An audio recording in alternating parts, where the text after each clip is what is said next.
I'm just about to finalize this vocal and get it ready to mix. I'm still in the editing stages, and I just figured I would turn on the camera and show you guys what I'm doing.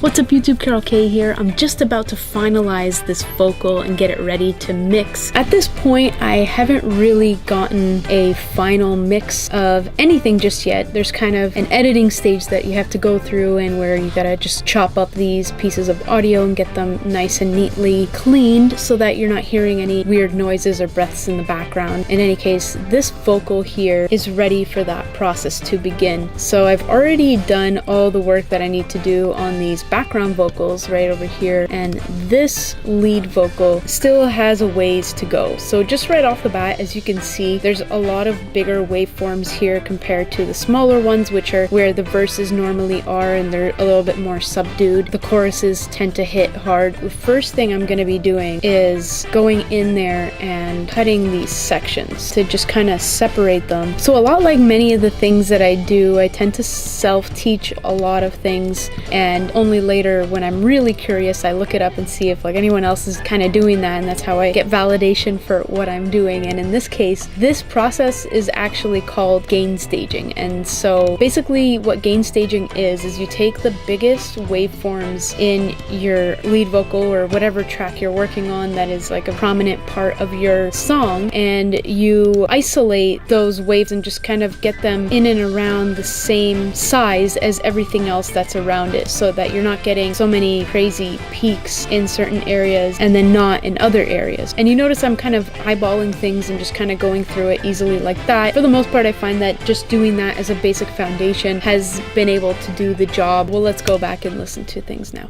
Blinking into is new, and it's warm and real. So that chorus sounds okay. The thing is, I haven't really mixed anything yet, so things are all over the place right now. But for the most part, if the waveforms are just kind of matching each other, that's good enough for a starting point. Crystal clear, I'm where I'm meant to go. Okay, so that's good enough for me. Now at this point, what I would do is go into everything and start chopping where there are silences that last for a little bit longer than a millisecond, I guess. So I'm zoomed in pretty closely here, but if I get in closer, I can see that some silences look like they're longer, but when you're really zoomed in, but they're not actually that long.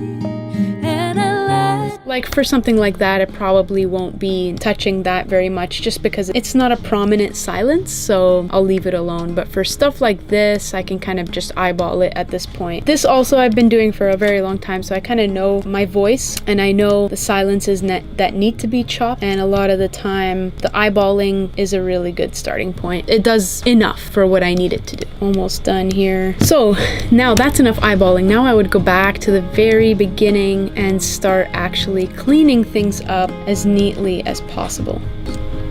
I think that's enough for me to warrant a cut.